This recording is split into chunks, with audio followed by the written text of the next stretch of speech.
शुभोदय प्यारे बच्चों, online Hindi class के लिए स्वागत है। कक्षा 4वीं, आपकी पसंदीदा विषय है हिंदी। आज हम लोग पवन इस कविता के बारे में जानते हैं। इस कविता के बारे में जानते हैं। पवन, पवन का अर्थ क्या है बच्चों? एयर। पवन का अर्थ एयर। पवन बहती वायु से उत्पन्न की गई ऊर्जा को पवन ऊर्जा कहते हैं। पवन को हवा, अनिल, वायु आदि कहते हैं। पवन ऊर्जा बनाने के लिए हवादार जगहों पर पवन चक्कियों को लगाया जाता है। पवन अथवा वायु सुगमता से उपलब्ध होता है।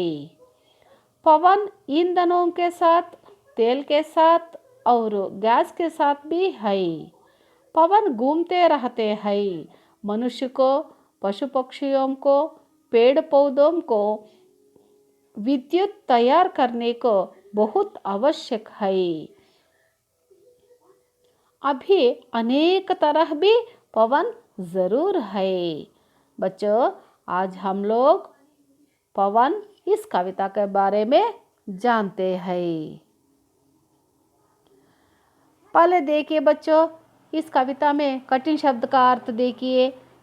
झूम झूम कर झपकी लेते हुए स्वेइंग, इठलाता इतराना, go give oneself airs, नटखट शरारती नाटी, चंचल अस्थिर नॉट स्टेशनरी, बल खाना ताकत दिखाना टू शो स्ट्रेंथ, दुलारना प्यार करना टू लव, तड़के तड़के बड़े सवेरे अर्ली मॉर्निंग। अब कविता देखिए बच्चों। झूम झूम कर नाच नाच कर कलियों संग इठलाता है, हल्का फुल्का नटखट चंचल सबके घर घुस जाता है। ठुमक ठुमक कर मटक मटक कर नदी लहरों संग बल खाता है, जंगल पर्वत खेत गाँव में गीत नए लिख जाता है। चिड़ियों के बच्चों को गोद लिए दुलारता है, सुबह सवेरे तड़के तड़के आकर हमें जगाता है, आकर हमें जगाता है।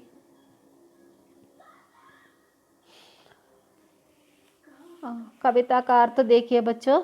झूम झूम कर नाच नाच कर कलियों संग इठलाता है, हल्का फुल्का नटखट चंचल सबके घर घुस जाता है। पवन देखिए बच्चों क्या कहते हैं। पवन झूम झूम कर नाच नाच कर कलियों संग इठलाता है। पवन झूम कर नाच कर कलियों संग इठलाता है ಅಂದರೆ ಅದು ಸ್ವೇಯಿಂಗ್ ಅಂದರೆ ಝೂಮ್ ಅಂದರೆ ಸ್ವೇಯಿಂಗ್ ಅಂತ ತೂಗಾಡುತ್ತಾ ತೂಗಾಡುತ್ತಾ ಬರುತ್ತೆ. ಮತ್ತು ನಾಚ್ ನಾಚ್ಕರ್ ಡ್ಯಾನ್ಸ್ ಮಾಡ್ಕೊಂಡು ಬರುತ್ತೆ. ಕಲಿಯೋನ್ ಸಂಗ್, ಕಲಿ ಮನೆ ಬಡ್ ಅಂದರೆ ಮೊಗ್ಗು, ಕಲಿಯೋನ್ ಸಂಗ್ ಇಠಲಾತಾ ಹೈ, ಅದು ತೂಗಾಡುತ್ತಾ ಡ್ಯಾನ್ಸ್ ಮಾಡುತ್ತಾ ಈ ಒಂದು ಮೊಗ್ಗಿನ ಜೊತೆ ಸೇರುತ್ತೆ ಅದು. ಹಲ್ಕಾ ಫುಲ್ಕಾ नटखट चंचल सबके घर घुस जाता है। हल्का हल्का फुल्का माने circle, round round round round ಸುತ್ಕೊಂಡು ಹೋಗುತ್ತಲ್ಲ ಗುಂಡಾಗೆ, ಆ ಥರ ಈ ಒಂದು ಗಾಳಿ ಸರ್ಕಲ್ ಗುಂಡಾಗಿ ಸುತ್ಕೊಂಡು ಹೋಗ್ತಾ ಇರುತ್ತೆ. ನಟಖಟ್ ಚಂಚಲ್, ನಟಖಟ್ ಮಾನೆ ನಾಟಿ, ನಟಖಟ್ ಚಂಚಲ್ ಅಂತ ತುಂಟುತನದಿಂದ ಹೀಗೆ ಚಂಚಲವಾಗ್ತಾ ಇರುತ್ತೆ, ಸುತ್ತಾ ಇರುತ್ತೆ. सबके घर घुस जाता है, ಈ ಸುತ್ಕೊಂಡು ಸುತ್ಕೊಂಡು ಸುತ್ಕೊಂಡು ಮತ್ತು ತುಂಟತನ ಮಾಡಿಕೊಂಡು ಎಲ್ಲರ ಮನೆಗಳಿಗೂ ಸೇರ್ಕೊಂಡ್ಬಿಡುತ್ತೆ. ಸಬಕೆ ಘರ್ ಘುಸ್ ಜಾತಾ ಹೈ, ಎಲ್ಲರ ಮನೆಗೂ ಪ್ರವೇಶಿಸುತ್ತೆ ಈ ಒಂದು ಗಾಳಿ ಪವನ್. ಅಂದರೆ ತೂಗಾಡುತ್ತಾ ಮತ್ತು ಡ್ಯಾನ್ಸ್ ಮಾಡಿಕೊಂಡು ಈ ಒಂದು ಮೊಗ್ಗಿನ ಜೊತೆ ಸೇರಿಕೊಳ್ಳುತ್ತೆ. ಮತ್ತು ಹಾಗೆ ಗುಂಡಾಗಿ ಸುತ್ಕೊಂಡು ತುಂಟತನ ಮಾಡಿಕೊಂಡು ಎಲ್ಲರ ಮನೆಗಳಿಗೂ ನುಗ್ಗುತ್ತೆ. ಅರ್ಥ ಆಯ್ತಾ ಮಕ್ಕಳೇ? ಝೂಮ್ ಝೂಮ್ ಕರ್ ನಾಚ್ ನಾಚ್ ಕರ್ ಕಲಿಯೋं संग इठलाता है, हल्का फुल्का नटखट चंचल सबके घर घुस जाता है. ठुमक ठुमक कर मटक मटक कर नदी लहरों संग बल खाता है, जंगल पर्वत खेत गाँव में गीत नए लिख जाता है. ಟುಮಕ್ ಟುಮಕ್ ಕರ್ ಅಂದರೆ ಗ್ರೇಸ್ಫುಲ್ ವಾಕ್ ಅಂತ ಹೇಳ್ತೀವಿ, ಮತ್ತು ಜಿಗಿಯೋದು ಅಂತ ಹೇಳ್ತೀವಿ. ಮಟಕ್ ಮಟಕ್ ಕರ್ ಅಂದರೆ ಈ ಬಳ್ಕುತ್ತಾ ಹೋಗುತ್ತೆ. ಈ ಒಂದು ಗಾಳಿ ಜಿಗಿತಾ ಹೋಗುತ್ತೆ ಮತ್ತು ಈ ಬಳ್ಕುತ್ತಾ ಹೋಗುತ್ತೆ ಎಲ್ಲಿ ಹೋದ್ರೂ. ಮತ್ತು ನದಿ ಲಹರೋನ್ ಸಂಗ್ ಬಲ್ ಖಾತಾ ಹೈ, ನದಿ ಮಾನೆ ರಿವರ್, ನದಿ का अर्थ रिवर और लहरे माने क्या है, ವೇವ್ಸ್. ಸಂಗ ಬಲ್ ಖಾತಾ ಹೈ, ಈ ನದಿಯಲ್ಲಿ ಅಲೆಗಳೆಲ್ಲ ಹೋಗ್ತಿರತ್ತಲ್ಲ, ಆ ಅಲೆಗಳ ಜೊತೆಗೆ ಸೇರುತ್ತೆ ಇದೂ ಕೂಡ.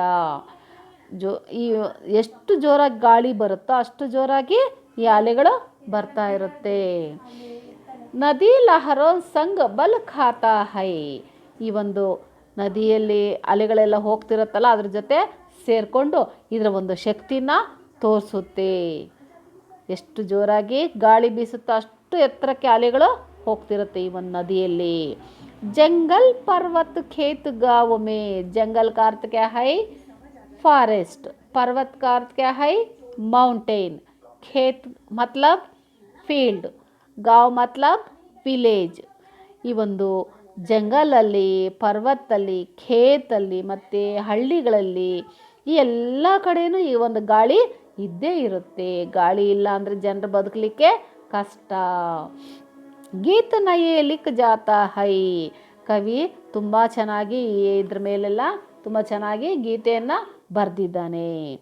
ಟುಮಕ್ ಟುಮಕ್ ಕರ್ ಮಟಕ್ ಮಟಕ್ ಕರ್ ನದಿ ಲಹರೋಂ ಸಂಗ್ ಬಲ್ ಖಾತಾ ಹೈ, ಜಂಗಲ್ ಪರ್ವತ್ ಖೇತ್ ಗಾँव में ಗೀತ್ ನಯೇ ಲಿಖ್ ಜಾತಾ ಹೈ.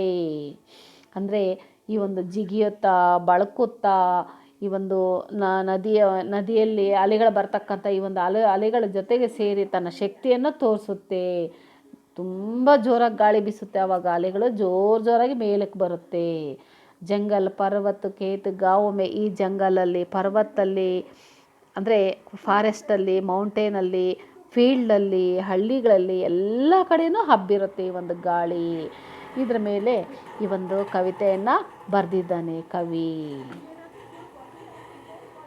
झूम झूम कर कौन नाचते हैं बच्चों, झूम झूम कर पवन नाचते हैं, कहाँ कहाँ नए गीत लिख जाते हैं, कहाँ कहाँ नए गीत लिख जाते हैं, जंगल पर्वत खेत गाँव में नए गीत लिख जाते हैं. कवि ने इस तरह लिखा है नए नए गीत. और देखिए बच्चों, चिड़ियों के बच्चों को गोद लिए दुलारता है, सुबह सवेरे तड़के तड़के आकर हमें जगाता है. चिड़िया माने बर्ड, बच्चा माने चिल्ड्रन, गोद का मतलब लैप, दुलारता का अर्थ क्या है, प्यार करना, टू लव.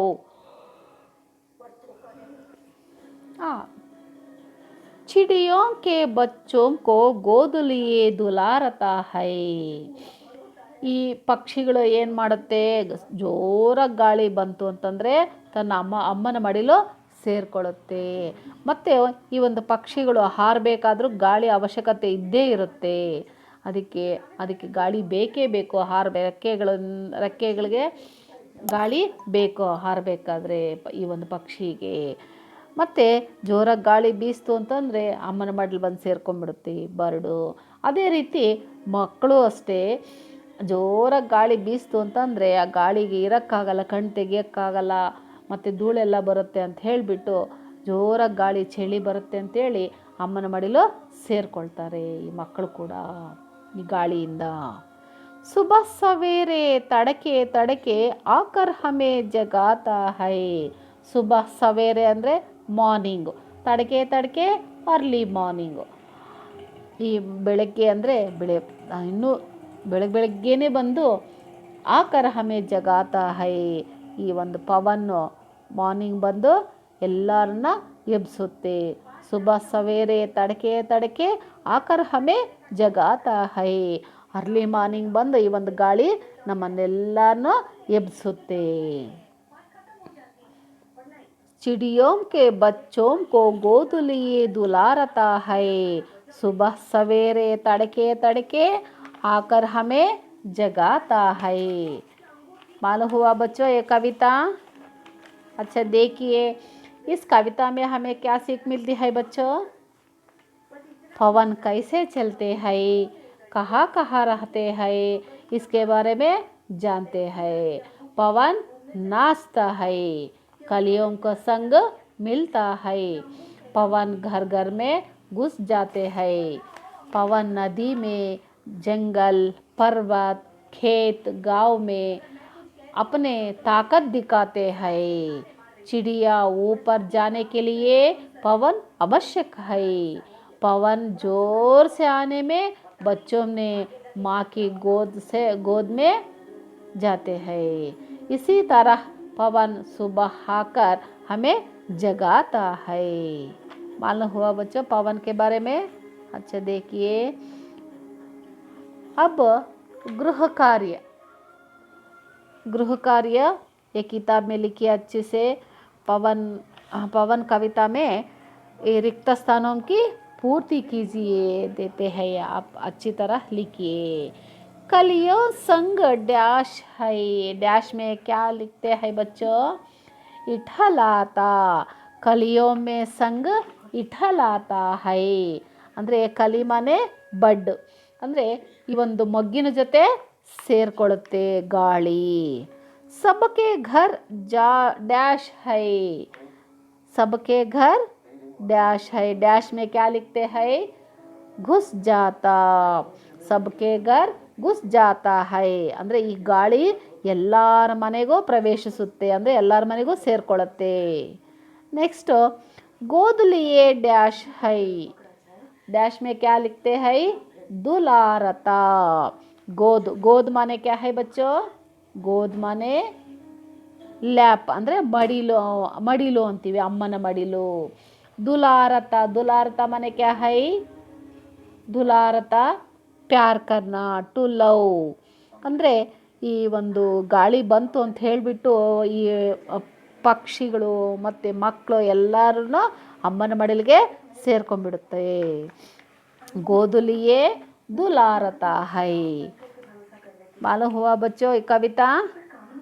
अच्छा देखिए अब, धन्यवाद.